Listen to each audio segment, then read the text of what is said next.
I never thought the worst day of my life would start in an office bathroom. My hands were shaking as I read my boyfriend's ex-boyfriend's final message. "You're so boring, Mark. I'm not happy with you anymore." 4 years.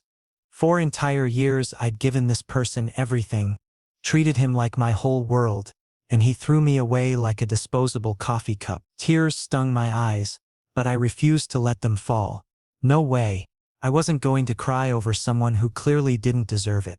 Instead, I wanted him to know exactly what kind of person he was, so I started typing a long, angry paragraph on my phone. "You know what, Evan? You're a coward. You wasted 4 years of my life just to leave me for someone exciting. I hope karma gets you hard." My heart was burning as I hit send. But the second the message showed delivered, my breath caught in my throat. I checked the number again and my stomach dropped through the floor. This wasn't Evan's number. This was Caden Frost. My CEO, the man I'd never directly spoken to in my entire time at this company. The man whose voice alone could make the entire office fall silent. "Oh my God," I whispered to myself, leaning against the cold bathroom wall. "I'm done. I'm completely done." My phone buzzed. A notification lit up the screen. Caden had replied, "You deserve better." Just that. 2 words. But those 2 words left an odd lightness in my chest that I couldn't quite understand. Was this a joke? Was he being sarcastic? Or was it something else? I couldn't process it. Slipping my phone back into my pocket, I walked out of the bathroom and returned to my desk, trying to act like my entire world hadn't just imploded twice in the span of 5 minutes. My desk partner, Lila, glanced at me with concern written all over her face. "Mark, are you okay? You look like you just got hit by a truck." I forced a half smile. "Just a little stressed." Her smile faded immediately. "Did you and Evan fight again?" Before I could answer, the intercom crackled to life with an announcement that made my blood turn to ice. "Mark Carter, please report to the CEO's office immediately." My soul left my body. Lila stared at me like I'd just committed murder. I slowly stood from my chair, my heart pounding so loudly I could hear it in my ears. As I walked toward the elevator, my hands started trembling again. The ride up to the top floor felt like an eternity. The hallway was completely silent except for the sound of my footsteps and my own heavy breathing echoing in my ears. I knocked on the door. "Come in." The voice was smooth, deep, and controlled. I pushed the door open and stepped inside. Caden Frost sat behind his black leather chair, wearing a sharp navy suit that fit him perfectly, his eyes fixed directly on me. He wasn't as intimidating as I'd imagined, but there was something in his gaze, something that felt like he was trying to read every thought running through my head. "Sit," he said. I sat down. The silence was suffocating. Then he placed his phone on the desk and said, "So, Evan." My heart sank straight through the floor. I tried to speak, but my voice stuck in my throat like glue. What could I possibly say? "Sorry for accidentally sending you a breakup message, meant for my ex. Sorry for being a complete disaster of a human being." My mind was racing with apologies, excuses, explanations, but none of them made it past my lips. Caden leaned forward slightly, folding his hands on the desk. "Relax, Mark. I'm not firing you." His tone wasn't mocking or sarcastic. It was genuine, concerned even. That made it worse somehow. I swallowed hard and managed to say, "I'm so sorry, Mr. Frost. That message, it was meant for someone else. I didn't mean to." "A mistake?" He raised an eyebrow. "Or were you just so upset that you didn't bother checking the number?" Heat crept up my face, and I looked down at my hands.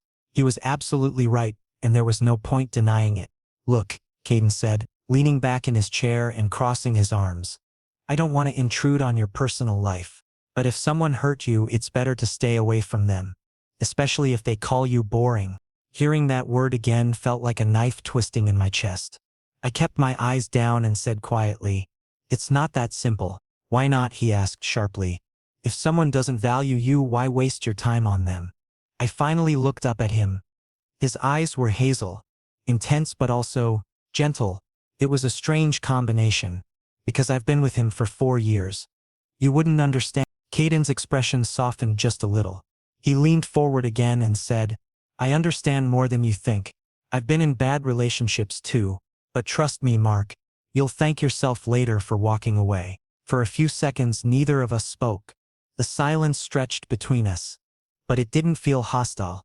Then he stood up and said, "You can go. And let's keep this message situation between us." I quickly stood up as well. "Thank you, Mr. Frost." "Caden," he said, a small smile appearing on his face for the first time. "Call me Caden." I was stunned, but I nodded and hurried out of the office. When I got back to my desk, Lila immediately pounced. "What happened? Did he yell at you?" I shook my head. "No, he was actually nice." Her jaw dropped. Caden Frost was nice? That night, I couldn't stop staring at my phone. Evan hadn't sent me another message. Nothing. But Caden's message was still sitting there in my inbox. "You deserve better." The strange thing was, I was starting to believe it. The next morning when I arrived at the office, there was a coffee cup sitting on my desk. A sticky note was attached to it. "Rough days are easier with good coffee." My heart skipped a beat, and I picked up the cup, reading the note over and over again. Maybe, just maybe, something good was about to happen. 3 days passed and Evan blocked me. Actually blocked me. I was about to screenshot the notification and send it to Lila when she spoke first. "Mark, are you seriously still thinking about him? Let him go." "I'm trying," I said, but my voice lacked conviction. Lila rolled her eyes. "Trying? Or wishful thinking? You deserve better." Caden said the same thing, right? Hearing his name made my heartbeat quicken, and I quickly tried to change the subject. "Yeah, but he was just being polite."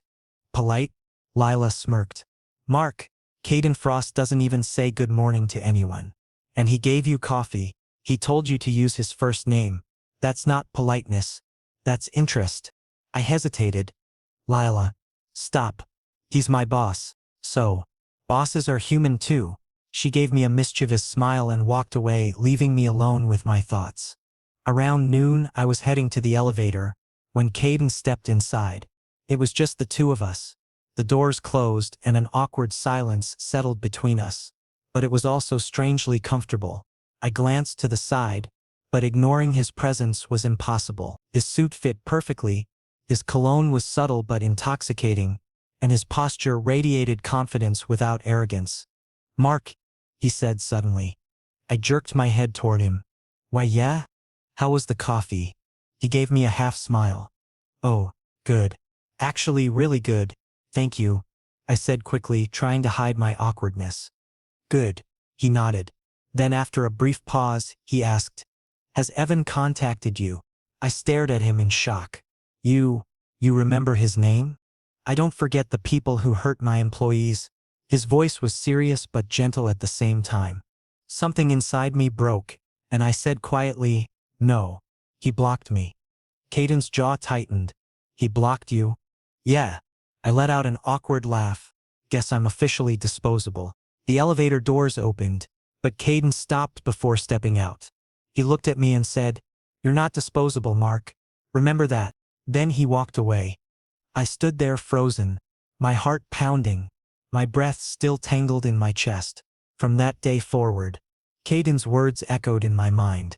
Every time I thought about Evan, I heard Caden's voice. "You deserve better." The next few days were strange. Caden started appearing more often, not just in passing but intentionally. He'd stop by my desk to ask how I was doing, send me random messages checking in, and occasionally invite me to grab lunch in the company cafeteria. It wasn't obvious or inappropriate, but it was noticeable. Lila noticed too. "He's into you," she whispered one afternoon while we were working. "He's not," I said quickly, but my voice wavered. "Mark, I've worked here for 3 years. Caden Frost doesn't talk to anyone unless it's work-related. He doesn't check in. He doesn't ask about your weekend. And he definitely doesn't buy people coffee." She leaned closer. "He likes you." "That's ridiculous," I muttered, but my hands were shaking as I typed. "Is it?" Lila raised an eyebrow. "Or are you just scared?" I didn't answer because she was right. I was terrified of getting hurt again, terrified of misreading signals, terrified of letting someone new into the wreckage Evan had left behind. That evening, Caden called me into his office again. This time I wasn't as nervous. When I walked in, he was standing by the window, hands in his pockets, looking out at the city skyline. Close the door, he said without turning around. I did. My heart was racing again. He finally turned to face me. I wanted to apologize. I blinked.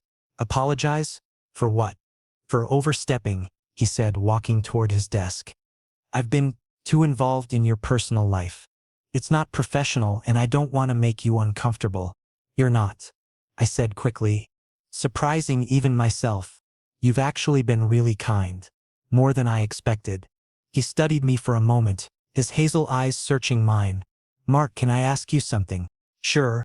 Why did you stay with him for so long? The question hit me harder than I expected.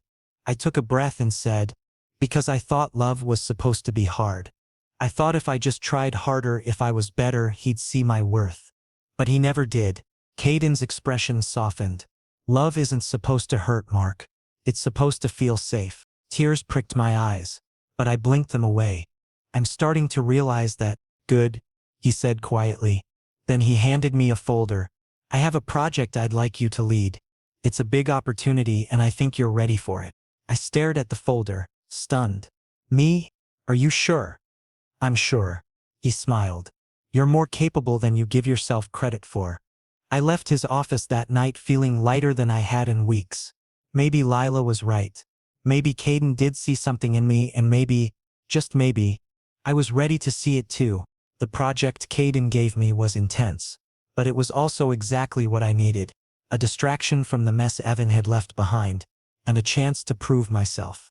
I threw myself into the work, spending late nights at the office, reviewing data, drafting proposals and preparing presentations. And somehow almost every night, Caden was there too. At first I thought it was a coincidence, but after the third night in a row, I realized he was staying late on purpose. You don't have to stay, I told him one evening as he walked past my desk with a cup of coffee in hand. Neither do you, he replied, placing the coffee in front of me. But here we are. I smiled despite myself. Thank you. He pulled up a chair and sat down beside me. Show me what you've got so far. We spent the next 2 hours going over my work. Caden didn't micromanage or criticize.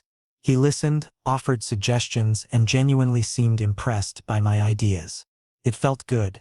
Really good.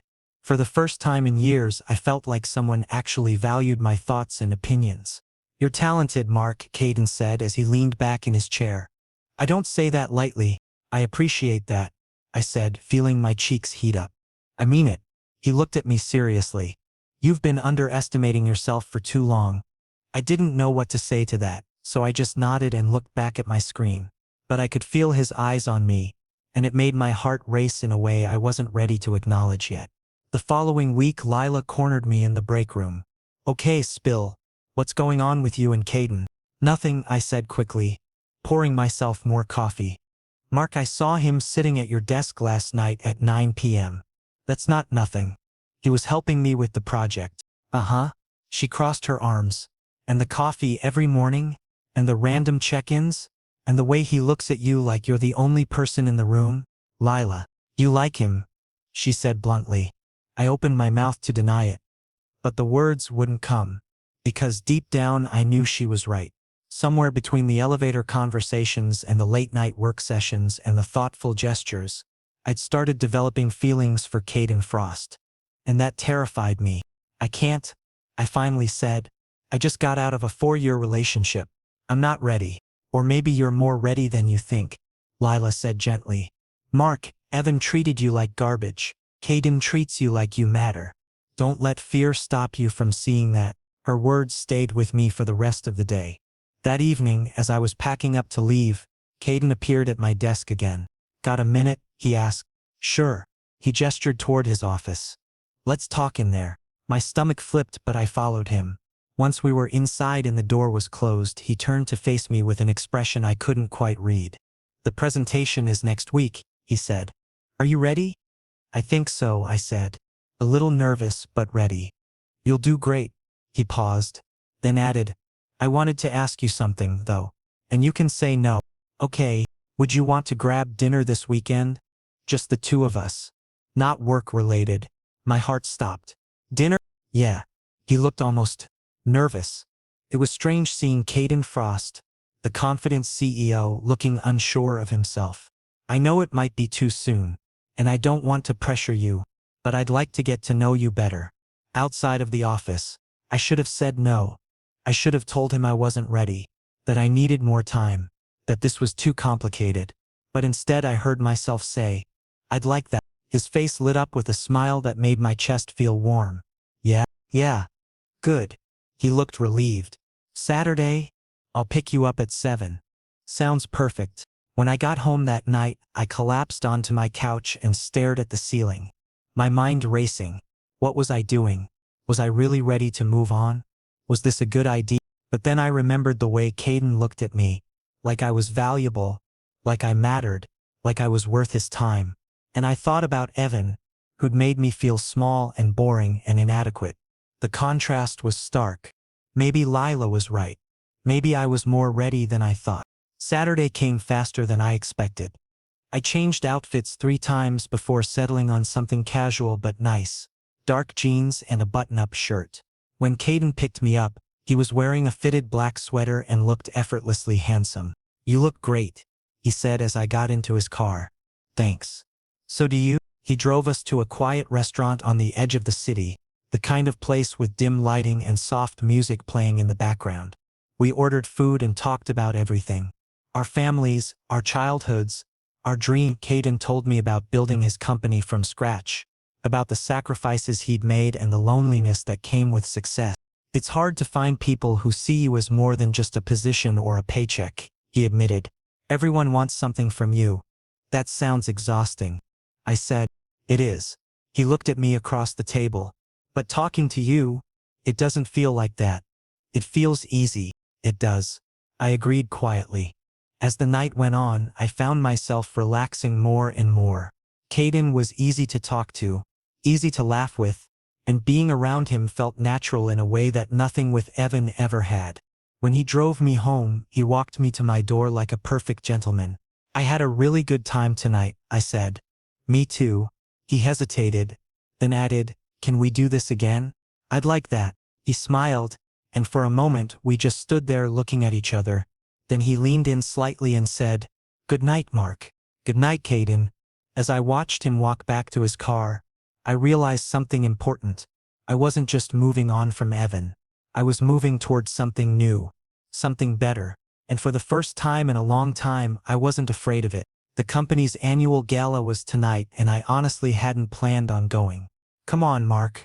Lila had begged me earlier that week. You can't just hide at home forever. It's a party, not a funeral.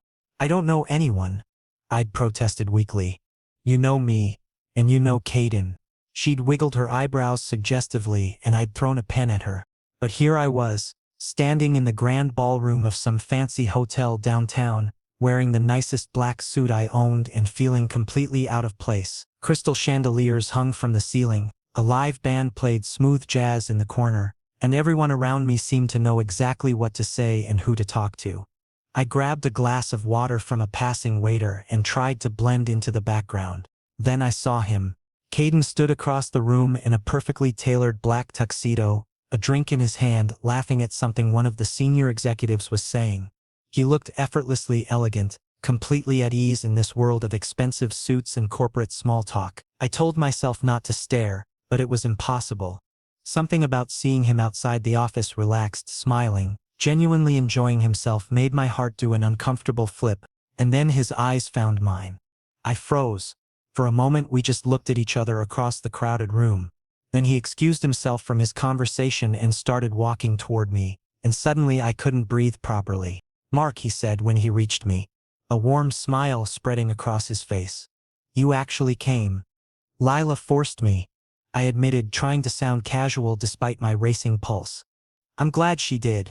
He gestured to my empty hands. No drink? I don't really drink much, I said. Then let's get you something non-alcoholic. He signaled to a waiter and ordered me a sparkling water with lime, then turned back to me. Mind if I stay here? The executive's small talk was getting a bit tedious. I laughed despite my nerves.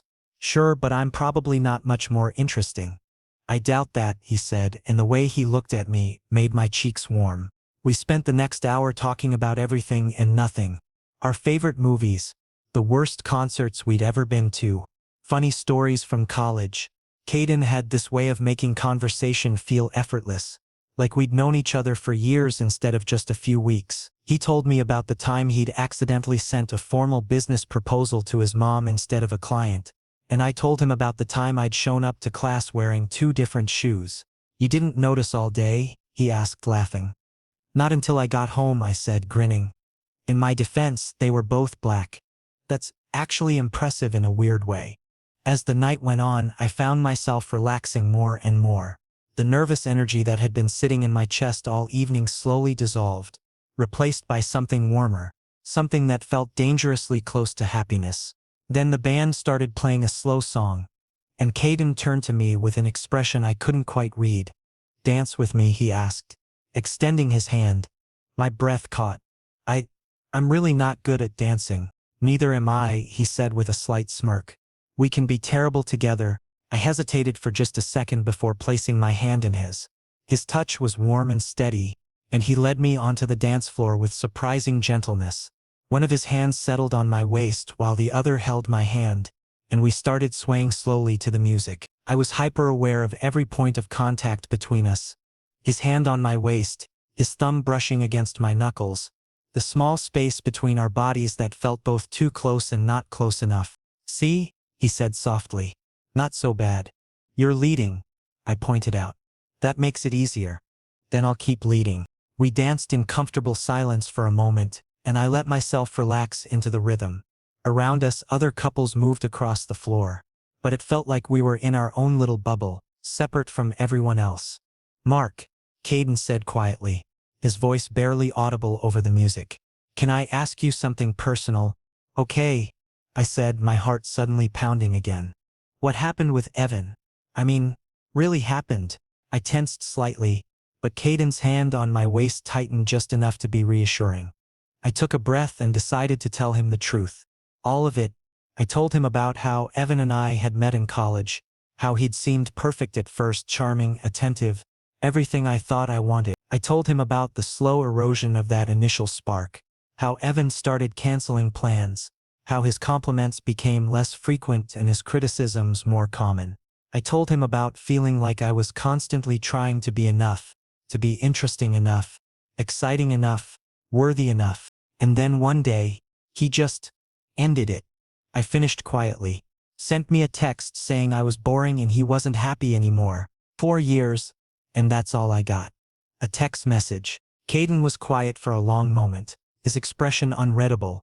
When he finally spoke, his voice was tight with barely contained anger. "He's a fool. Maybe I was the fool for staying so long." I said, "No." Caden's hand tightened on mine. "He was afraid, Mark. Afraid of real intimacy. Afraid of the kind of love that requires actual effort and vulnerability. You gave him something genuine and he couldn't handle the weight of it. That's his failure, not yours." Tears stung my eyes, but I blinked them back. "How do you know?" "Because I've seen it happen. Hell, I've been on the receiving end of it too." He paused, then added more softly, "But I've also learned that the right person won't make you feel like you need to be more than you are. They'll just see you." I looked up at him and the expression in his eyes made my breath catch.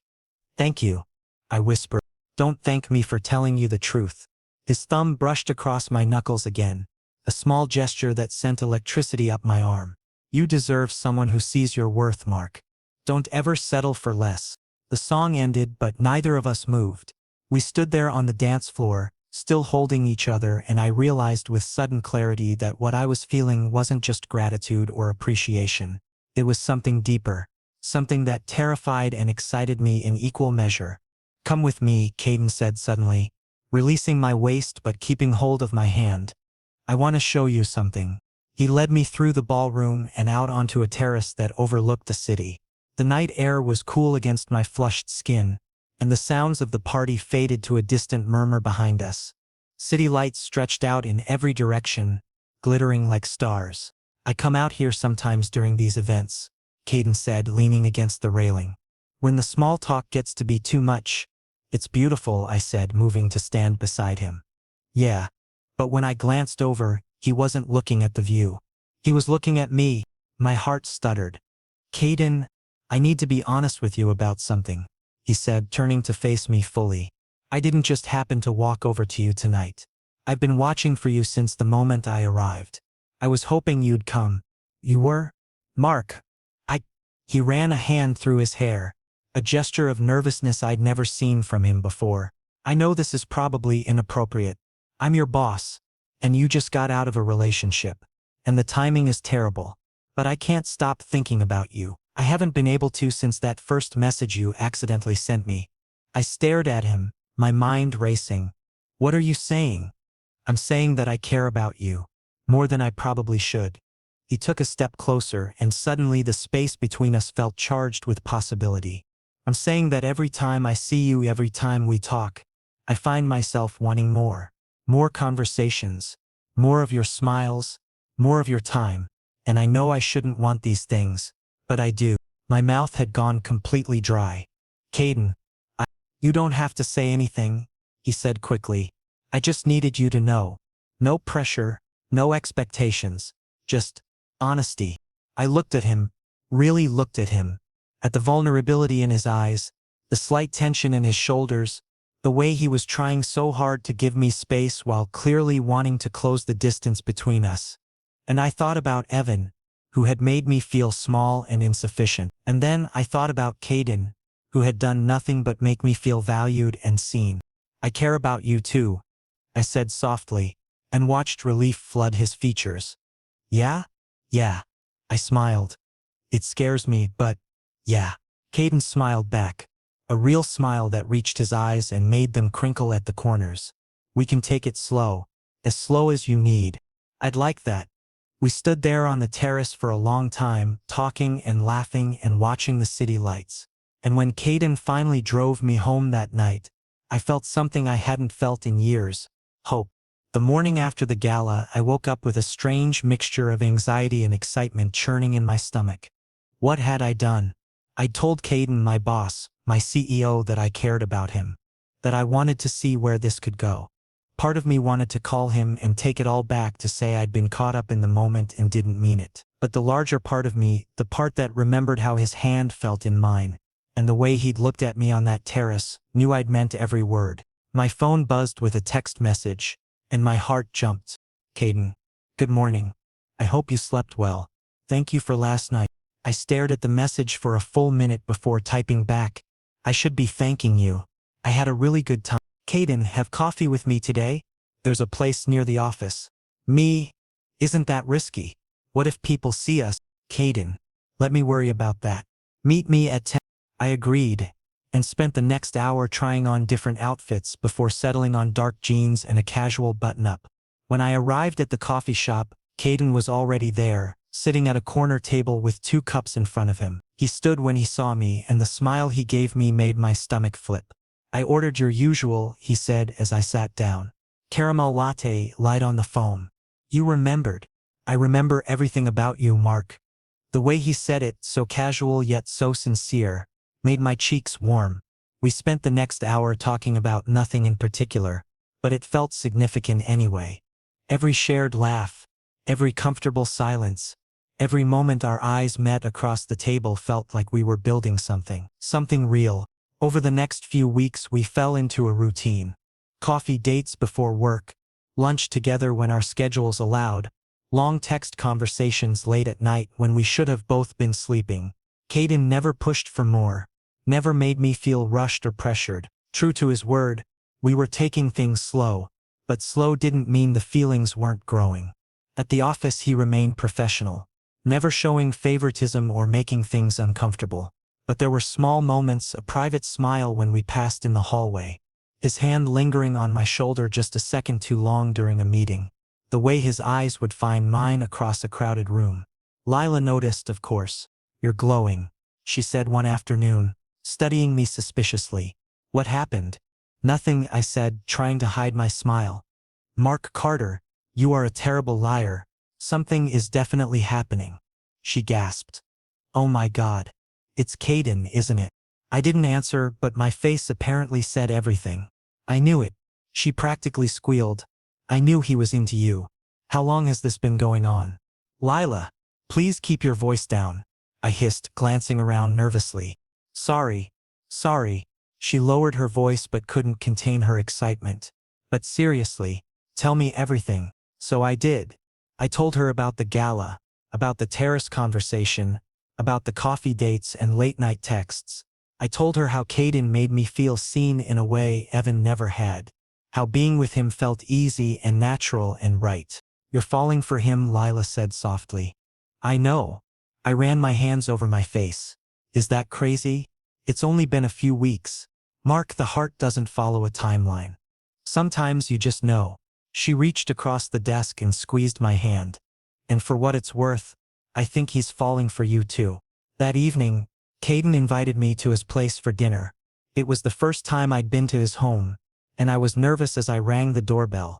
When he answered, he was wearing jeans and a soft gray sweater, looking more relaxed than I'd ever seen him. Come in, he said, stepping aside. His apartment was beautiful but surprisingly cozy, exposed brick walls, comfortable furniture, shelves full of books. It felt lived in, personal. Nothing like the cold, minimalist bachelor pad I'd been expecting. I made pasta, he said, leading me to the kitchen. Nothing fancy, but it's edible. You cook? When I have time. Which isn't often, but, he smiled. I wanted tonight to be special. We ate dinner at his small dining table, candles flickering between us, and talked about our families. I told him more about coming out to my parents, about the initial shock and eventual acceptance. He told me about his mother, who'd raised him alone after his father left, about working 3 jobs to put himself through college. She's the strongest person I know, he said softly. Everything I've accomplished, it's because of her. She must be proud of you. She is. She's also been asking when I'm going to bring someone home to meet her. He looked at me meaningfully. I'd like it to be you if you're ready for that. My heart skipped. Meeting his mother felt significant, like a real step forward. I'd like that too. After dinner, we moved to his couch with glasses of wine. Caden put on soft music, and we sat close enough that our shoulders touched. It felt intimate but not pressured, comfortable in a way that surprised me. Mark, Caden said after a while, setting down his wine glass. There's something I need to tell you.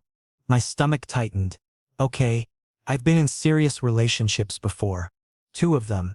Both ended badly because... He paused, choosing his words carefully.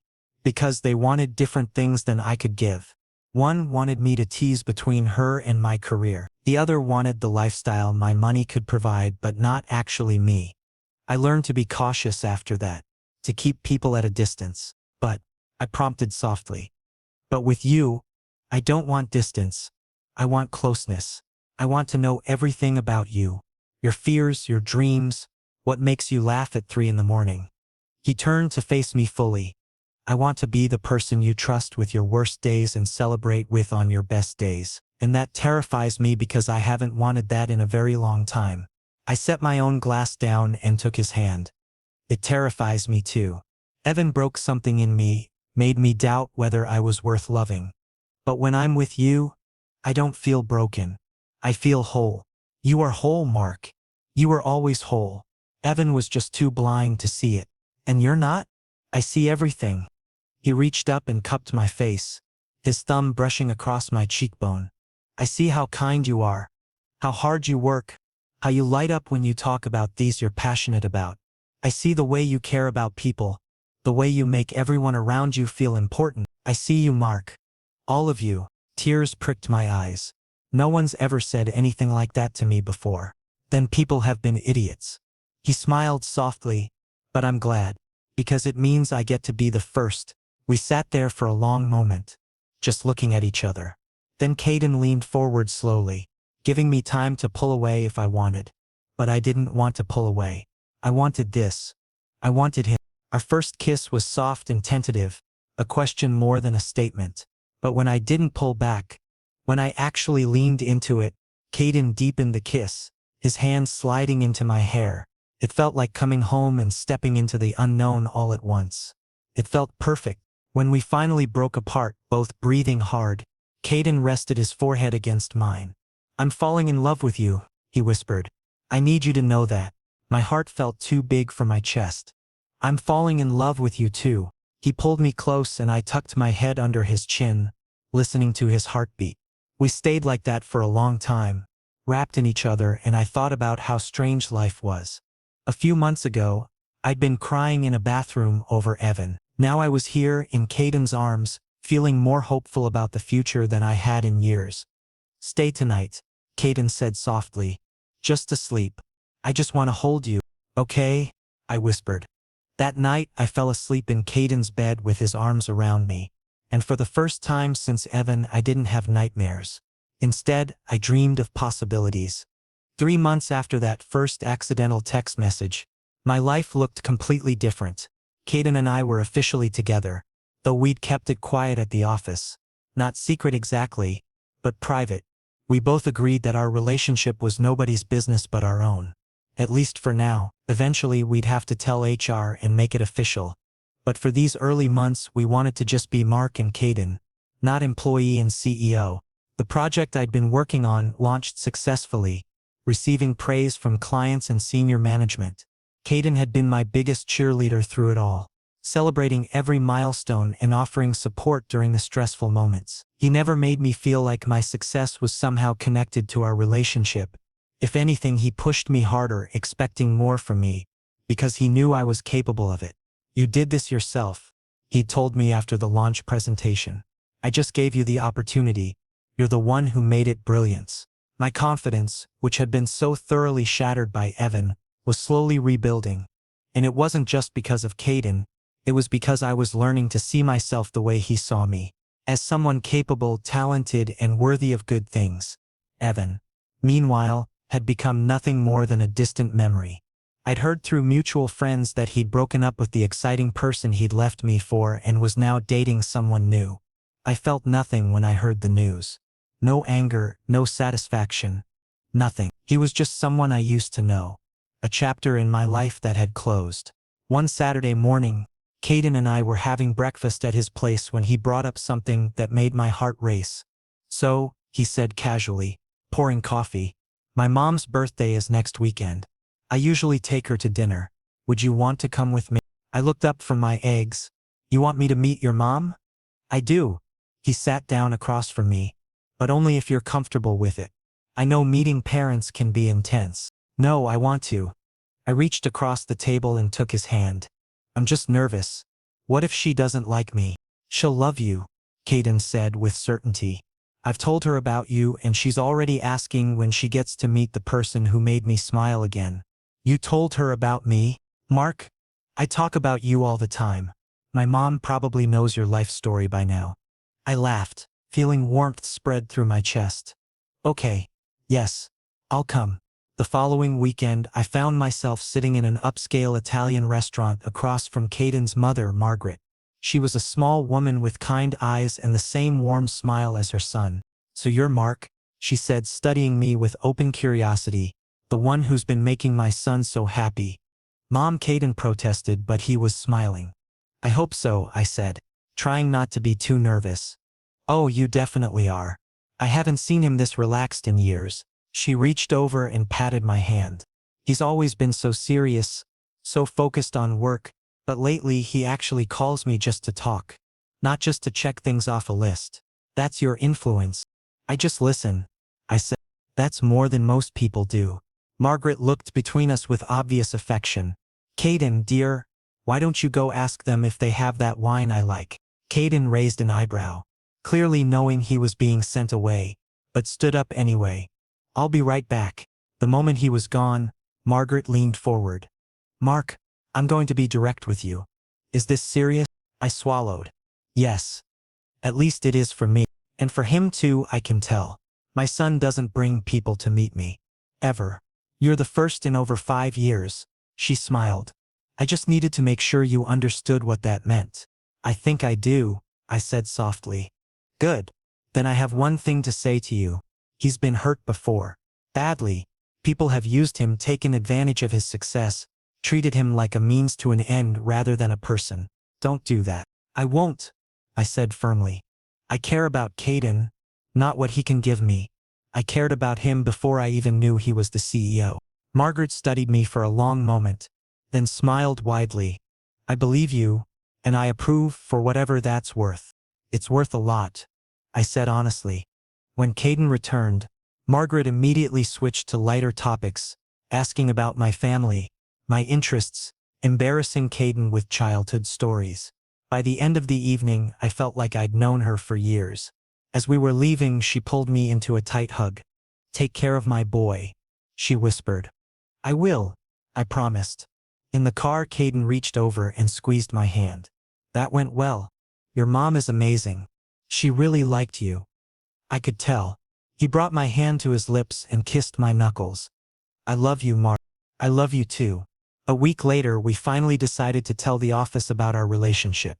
We scheduled a meeting with HR, filled out all the necessary forms, and prepared for the inevitable gossip. Lila, of course, already knew and was thrilled. "Finally," she said when I told her it was official. "I've been dying keeping this secret." "You've known for 3 months, Lila." "Exactly. 3 months of watching you two make eyes at each other across conference rooms. It's been torture." The office gossip was less dramatic than I'd feared. Most people were happy for us, some were surprised, and a few were jealous. But Caden made it clear that our relationship didn't affect anyone's standing in the company, and that I'd earned my position and my recent promotion on merit alone. "Anyone who has a problem with this can come talk to me directly," he'd said in a company-wide email. Mark and I have followed all protocols and disclosed our relationship appropriately. What happens outside of work is our personal business. That evening, we went to dinner at our favorite restaurant, the same place we'd had our first real date. As we sat across from each other, I thought about how much had changed since that horrible day in the bathroom when I'd sent that angry message to the wrong number. "What are you thinking about?" Caden asked. "About how one mistake led to all of this," I said. "If I hadn't sent you that text, we still would have found each other," he said with certainty. "Maybe not the same way, but somehow, I believe that. You're a romantic. Only with you." He reached across the table and took my hand. "Mark, I know we've only been together for a few months, but I need you to know something. I'm in this for the long haul. I'm not going anywhere." Tears pricked my eyes. "Neither am I." "Good. Because I plan on spending a very long time making you happy." "You already do," I said softly. As we left the restaurant that night, Caden pulled me close and kissed me under the streetlights. And I thought about Evan, who'd told me I was boring and not worth his time. I thought about how devastated I'd been, how broken I'd felt, but I also thought about how that pain had led me here, to this moment, to this man who saw value in everything Evan had dismissed. Sometimes the worst things that happen to us are actually blessings in disguise. Sometimes the wrong number is actually the right one. Sometimes endings are just beginnings we don't recognize yet. "Let's go home," Caden said, his arm around my shoulders. "Yeah," I agreed, leaning into him. "Let's go home." And as we walked down the street together, I realized that home wasn't a place anymore. It was a person. It was us. It was this new life we were building together. One day, one moment, one accidentally perfect mistake at a time. 4 years with Evan had taught me what I didn't want. 3 months with Caden had taught me what I deserved. And I was done settling for anything less than real, honest, unconditional love. I'd sent that angry text to the wrong number and it had changed everything. Because Caden had been right all along. I did deserve better. And I'd found it.